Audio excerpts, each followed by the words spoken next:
Hey, good morning, McKay. How's it going? Good, good. How are you doing, Joe? I'm doing well, thanks. Thanks for asking.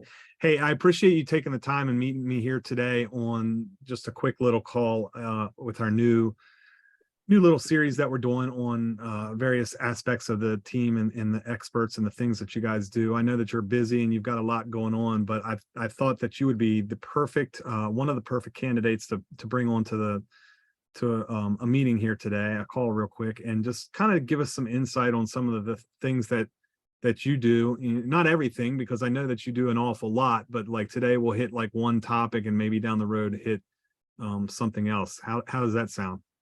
Yeah, sounds good. I'm excited to jump into it. Cool, awesome.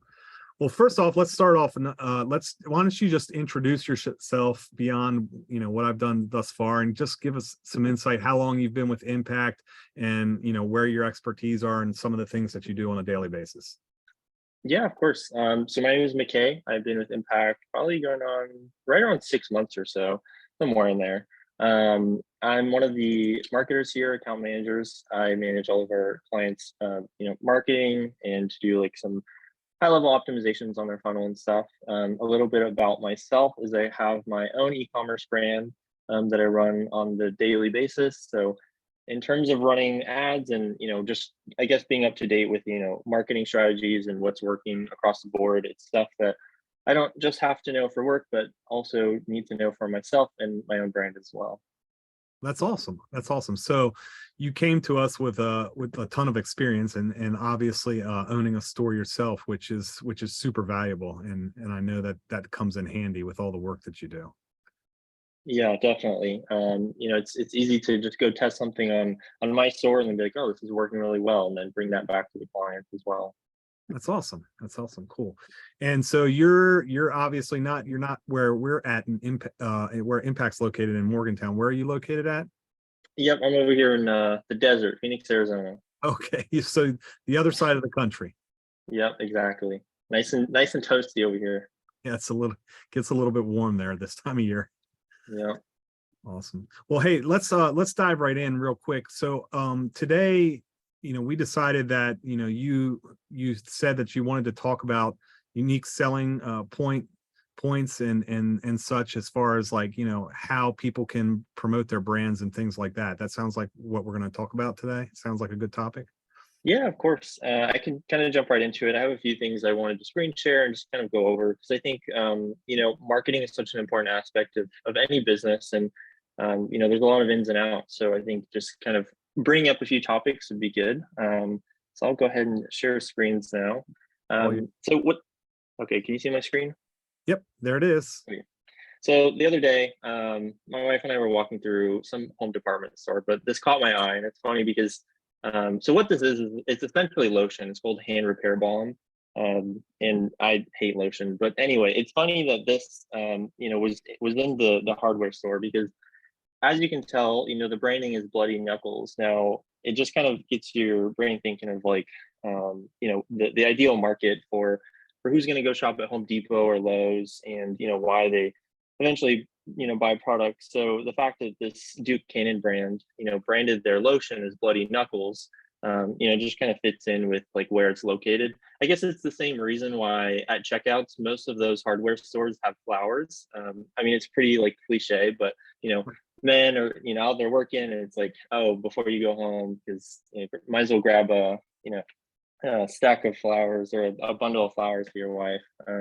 So marketing, yeah, I mean, in terms of selling something, it's not just selling features. Oftentimes you're selling the ideal outcome for someone. So if you're at the hardware store and you see something that's called bloody knuckles, more likely than not, if you're out there working and stuff, your knuckles get cracked. So it kind of just makes sense. I thought this is a good representation of marketing in general. Yeah, that's really cool. I never actually, it's funny you talk about this, like, and we didn't discuss this beforehand, so I had no idea what you were just bringing up, but it's really interesting. Like, you would never think of like, hand repair cream being at the checkout line at Lowe's or Home Depot, but at the end of the day, it it makes perfect sense. And especially, I think that what's really interesting and for me, because I come from a graphical, more design perspective background, is that like this thing, this actual product in and of itself looks more attractive to the audience that's going through the checkout line in those locations, as opposed to if it had flowers and stuff on it, or like really more delicate look. This is very old school looking. I loved like the Duke Cannon name and the guys getting ready to box. It's super cool. Yeah, absolutely. I mean, and marketing in general, is what allows, I mean, even companies like Apple to sell such high ticket products, just because people are buying it for the brand. When we pull up like other brands, like this one's called Final Straw. Essentially, it's just like this reusable, collapsible straw. And then if I, click their landing page, they're selling a straw for $20, which is just hysterical. Because I would say 90% of the products we buy are all from China. But if you pull up like the sourcing listings on these things go for anywhere between like this one here is 9 to 25 cents. Yet they can sell it at $20, and I kind of attribute that to marketing and branding, because they're going the approach of like save the turtles, and again that the ideal outcome of like, well, let's be better for the planet, go reusable straws and stuff. And because of their marketing, they're able to kind of 10x or whatever that is, their markup there. I mean, that's really incredible. Like, who in their right mind would actually spend $20 on a straw? But then when you actually think of how this thing's positioned in the market, and like you said, just saving the planet, so to speak, and not using plastic straws, but like I mean, we're just coming out of a time period where the world has changed, and we're worried about like germs and things of that nature. So that right there too is enough sometimes to push people overboard to be like, oh, okay, this thing's really cool, I like it, I'm going to save that turtle, and I'm not going to have to worry about getting germs from using a straw that somebody's touched. Yeah, absolutely. I know sustainability is a big thing, here in 2023, and we've seen that with a lot of brands and just having success pushing that angle. And it gets me, I guess, into marketing angles, or oftentimes when I'm talking to business owners, I'm asking like, what's unique about their product? And I think a common misconception or a common thing that business owners maybe think is, like when they say like, well, we have better customer service, that's not necessarily something that truly sets them apart in the market. And, I think just to continue referencing brands that I've seen or used on a daily basis. A good example of that is 𝗕𝗿. So they've essentially taken, they didn't reinvent the wheel. And I think that's important in this industry to, you don't necessarily have to go and invent something that has never existed before. And reading through Amazon reviews and realizing, on like a regular pill listing and looking through reviews, and people are saying, well, this isn't good for side sleeping. Essentially, that's what 𝗕𝗿 did. They came in here and they marketed a product specifically towards side sleepers. Now have a multi-7-figure business. So I think just understanding, what people are looking for, and again, focusing on that ideal outcome. That's how you really, create a brand. Yeah, 100% too. And I think that I mean, I just love this one. I mean, to me it just looks like a building block, but that kids would play with. But I just think that, at the end of the day, any product is there, or service for that side of the equation, like it's there to solve a problem, right? Like, some people, I mean, I actually am very interested in this specific product because I'm super picky with my pillows, and I sleep on my side a lot. So, just kind of positioning it in the right location doesn't have to be something that has completely new. And I always think back into my earlier days as a graphic designer. Like, I had a really close friend of mine who was my art director at the time, and still pretty close. He would always tell me, Jeff, there are no new designs. Things are just, essentially you look at things that are already out there and you just remodify and adjust accordingly. Now, I don't know if I believe with him 100%, because I do think as technology and things change, there is opportunity for new design. But this is a similar situation. This is nothing new. Instead of having a blob, it's just a block. Right. Exactly. Yeah. And it's just really the way they've portrayed it to the market, and now can target a very hyper niche section of people, and it works. So I think it's just a great example of I think marketing at its finest. and to kind of continue transitioning is just another example of how, a product like something as basic as a massage gun, again, looking through reviews and stuff, for different marketing angles, I noticed that people so that works great on their horse, which is not something you'd ever really think about looking at a massage gun. But then again, if you think of people that own horses, if you saw an ad that was someone using a massage gun specifically marketed towards horses, you're much, more likely to buy that version than you are, a regular massage gun. So it just kind of shows like the depth of, there's so many different niches out there. And within those niches, there's even more sub niches. So I think, for business owners, they really need to figure out like who they're selling to, what ideal outcome they're, wanting to provide for their customers. And, from there, restructure their landing page and their ads.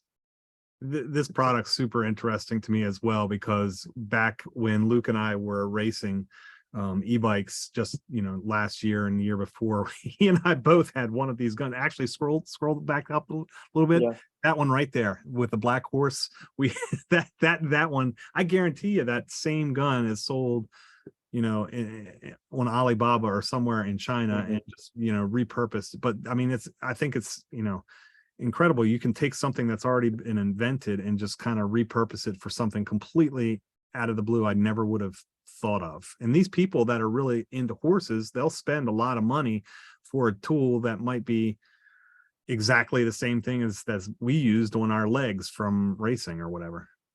Yeah, exactly. I mean, I think that's the great thing about marketing. Well, in business in general, is like you don't have to reinvent the wheel. This business took something that was already working and then just found, a niche that they could market to that was kind of untapped.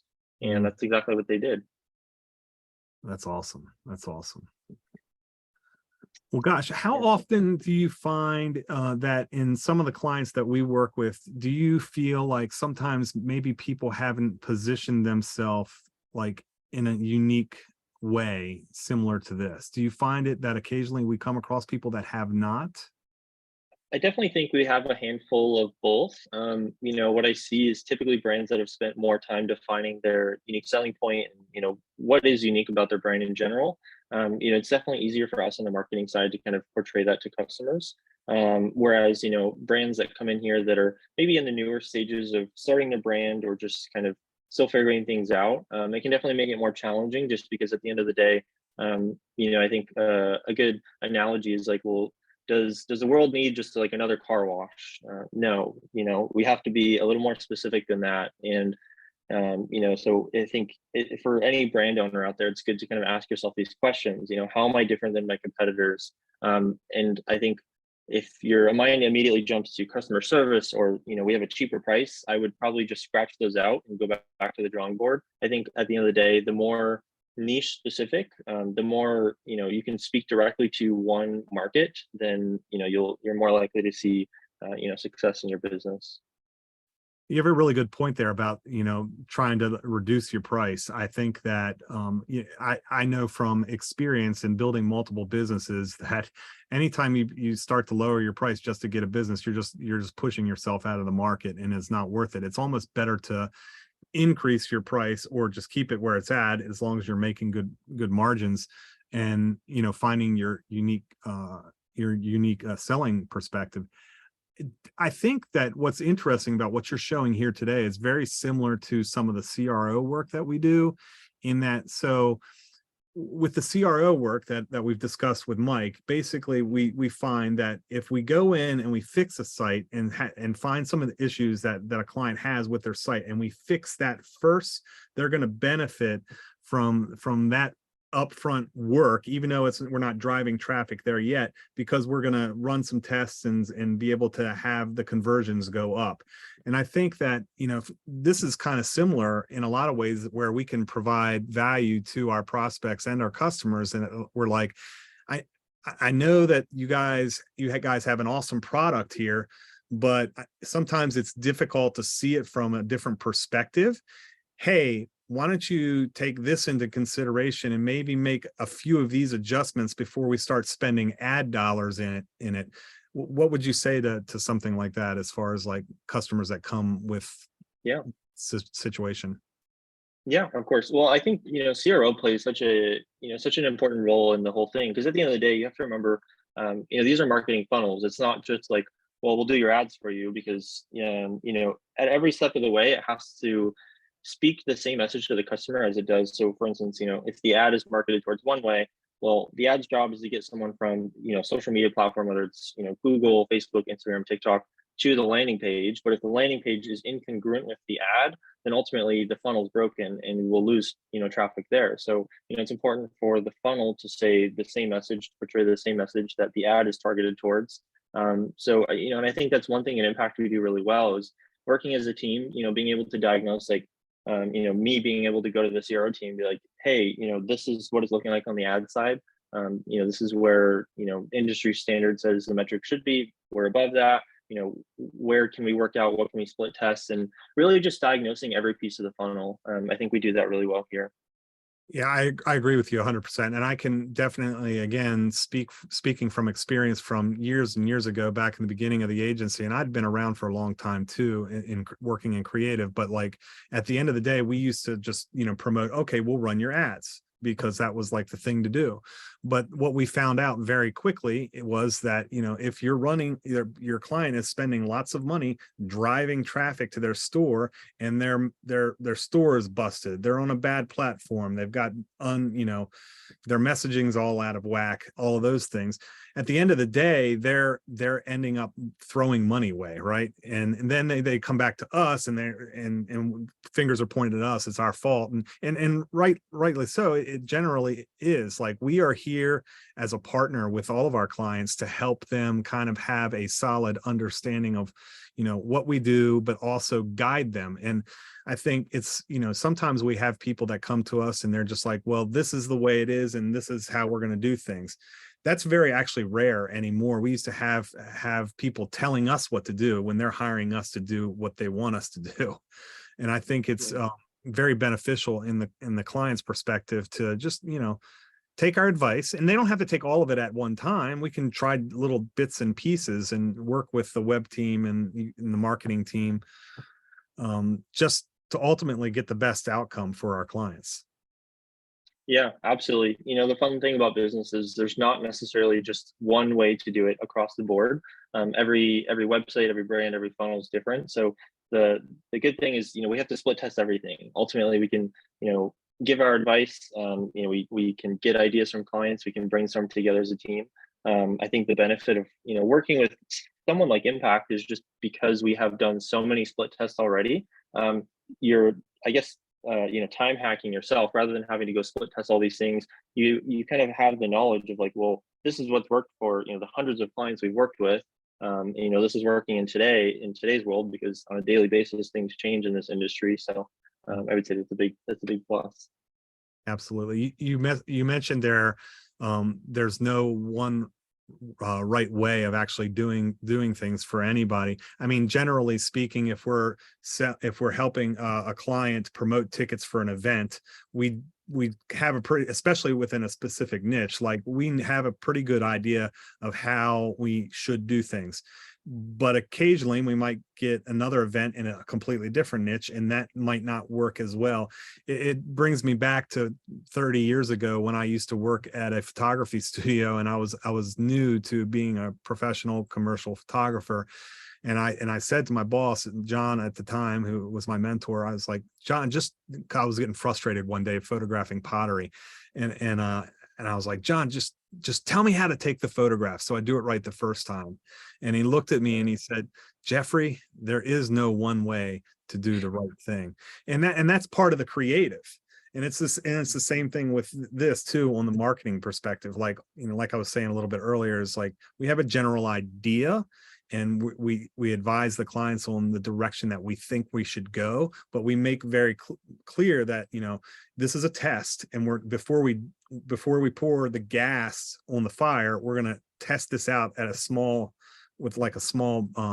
batch of people first, before we really just, make it just, a fire, as far as like, blowing up traffic and stuff. Yeah, absolutely. I think, at the end of the day, complacency kills businesses. If you're a business out there that, is struggling to maintain, whether it's revenue, whatever your objective is, then, I would ask yourself, well, how much, are you split testing your marketing angles? Are you split testing your landing page, your images, everything in your business should be split tested. That way, you know what works and what doesn't work. I think one of the most famous, quotes, or I guess looking back, is like Thomas Edison figured out, 1,000 ways to not, create a light bulb. It wasn't his first time. So that just shows, split testing, testing everything is important. Well, on that note, I can't think of a better way to put an end to this little episode. So McKay, I appreciate you carving out some time for me today. I know you guys got a ton of stuff going on, lots of campaigns every single day, and meeting with me. I think that this provided some more insight of who you are and how long you've been at the company, and some of the things that we do to help our customers out. So thanks for taking the time to meet. Yeah, absolutely. Thank you, Jeff. All right, man. Have a good day. See ya. You too.